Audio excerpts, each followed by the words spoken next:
You guys have gotta try this one. As we start with mangoes.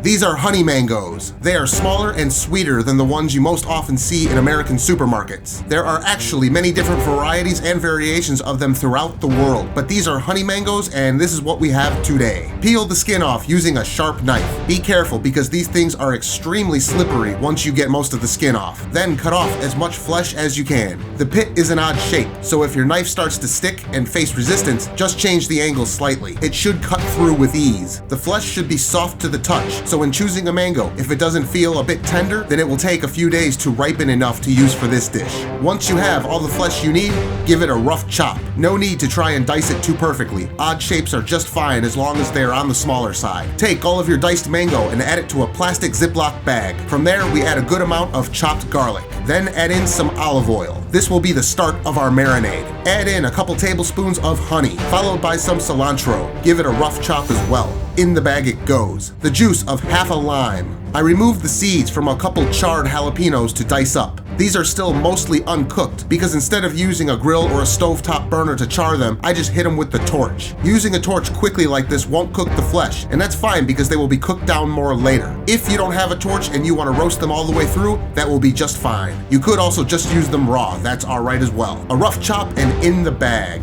A few pinches of salt, fresh cracked black pepper, onion powder, smoked paprika, a tiny bit of cayenne pepper, some turmeric. Give it a good mix in the bag before adding your chicken cutlets into it. You can use whatever cut of chicken you want, but I wanted nice thin sliced chicken breast cutlets for this. Use that hand and work the marinade into the chicken. Gloves are a good idea here since I rubbed my eye later on and was reminded of the jalapenos in there. Yes, even after you wash your hands, you can still feel the pain later on. Not the first time I did that, and it won't be the last. Press all the air out of the bag and seal it up into a container to go into the fridge for a few hours and marinate away. Let's get started on the coconut rice. We have, of course, a coconut. You don't have to go all the way with a whole coconut like this, but what good is making a video without some painstaking prep involved, right? When you buy a coconut, make sure there is water in it. Just shake it and you will hear it in there. If there's no water in it, then don't buy it because it's probably old and dry. To open this thing, back of a solid knife and give it a firm crack. Slightly rotate it before cracking it again. See, it will start to split. And bam! Collect that coconut water. It will most likely need to be strained again. See that stuff in there? A fine strainer is required to remove the tiny particles of husk. I'll need less than half of this thing for the video, so I'll save the other half for another day. Now, to remove the flesh from the shell, you could try to pry it out with a knife like an idiot, or you could use a tray with a wire rack and face down into a 450-degree oven for 15 minutes. 15 minutes later, and you see the oven has done the hard work for us. See how it wants to separate itself from the shell? You just gotta slightly help it along now, so use a butter knife and coax the shell off. It should want to come right off with no real resistance. Now, the most fun you've ever had. You get to peel the skin off this thing, so get a peeler and get to work. It's so much fun to peel these things I can hardly contain myself. It's hot as hell still too, so unless you are as impatient as me, let it cool down first. Take your painstakingly peeled fresh coconut and get ready to now painstakingly shred it using a box grater. Yup, just do it and get it done. It's better tasting than opening a stupid bag of pre-shredded coconut flakes, and I'm gonna keep telling myself that as we move forward with our nice little shredded flakes. They go onto a pan and into that same 450-degree oven for maybe 5 minutes. Do not walk away from the oven or I promise you that you will be repeating all your hard work with the other half of the coconut and learning not to walk away next time when you have blackened flakes instead of wonderfully toasted ones like this. Finally, to the rice. Here we go.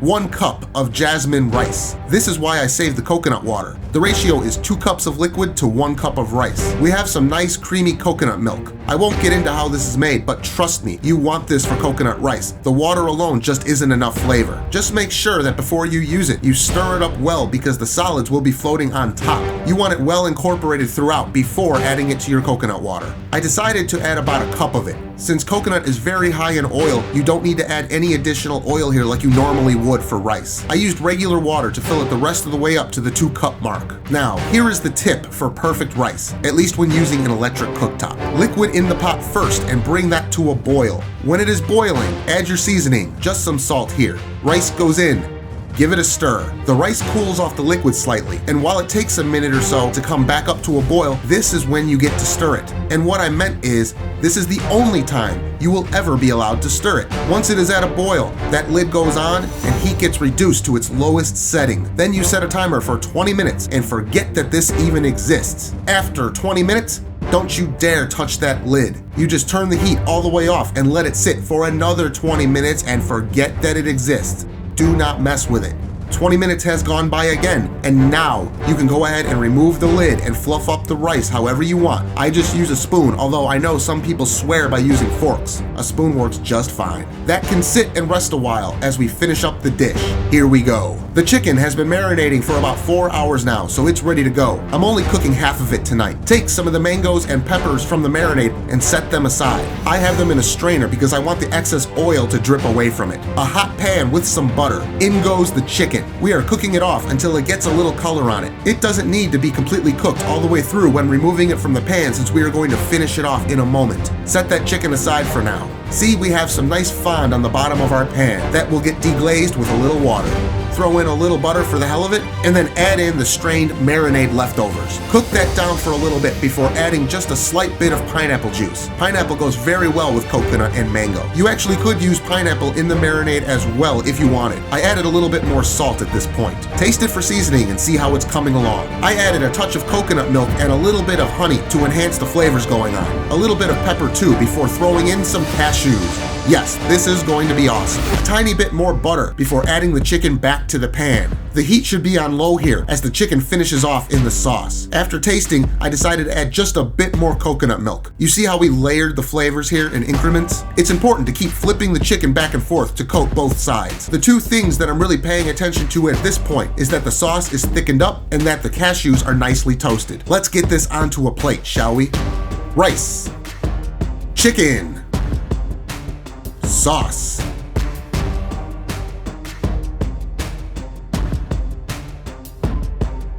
Toasted fresh coconut flakes. And a little more cilantro garnish, why not? And yeah, I know I plated this like an outdated, pretentious asshole, but it's gonna be awesome anyway. Let's smash that ridiculous rice ball thing so that we can get some more coconut flakes in there to make sure to give it the respect it deserves. I'll tell you, this is really amazingly tasty. It has bold flavors, and the mango, honey, coconut milk, and spices cut the heat down of the jalapenos, so it won't be too spicy. Make sure you are subscribed, and why not check out some of my other videos for great cooking ideas and recipes. Thanks so much for watching, and I'll see you on the next video.